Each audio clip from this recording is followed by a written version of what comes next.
अस्सलाम वालेकुम रहमतुल्लाहि व बरकातुहू। सामिन मोहतरम, नाजरीन इकराम, यूँ तो जादू की बहुत ज़्यादा अक़साम हैं।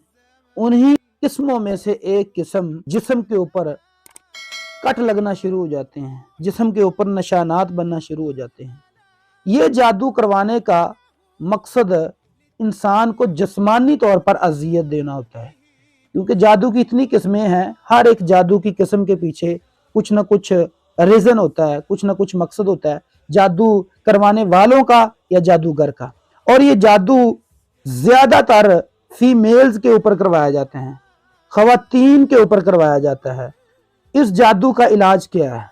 इस जादू का इलाज अल्लाह के कुरान मजीद फुरकान हमीद के अंदर मौजूद है और मुजर्रब इलाज है। वो कौन सा इलाज है? यूं तो अल्लाह रब्बुल इज़्ज़त ने पूरे के पूरे कुरान मजीद को शिफा ही शिफा बनाया है। वनुनज़्ज़िलु मिनल कुरआनी मा हुवा शिफा।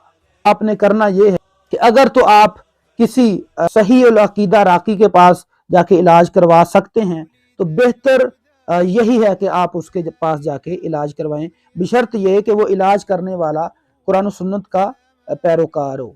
ये आपने पहले तस्दीक करनी है। अगर आप नहीं जा सकते, आप खुद घर में इलाज करना चाहते हैं, तो इसका इलाज आपने अल्लाह के कुरान मजीद फुरकान हमीद से करना है। वो कौन सा इलाज है? आपने सूरतुल जिन की इब्तदाई 10 आयात, इनको आपने जैतून का तेल ले लें।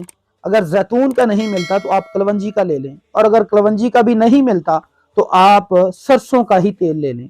आपने तेल ले लिया, उसके ऊपर आपने सूरतुल जिन की इब्तदाई 10 आयात की तिलावत करनी है, और तिलावत करने के बाद आपने फूंकना है। फूंकना इस तरह से है कि आपके जो लुआब है उस आयल में शामिल हो जाए। फिर आपने उसको बंद कर लेना है और बंद करके रख लेना है, और आपने अपने पूरे जिस्म के ऊपर उसको लगाना है। अल्लाह रब्बुल इज़्ज़त आपको इस जादू से शिफा अता फरमा दे।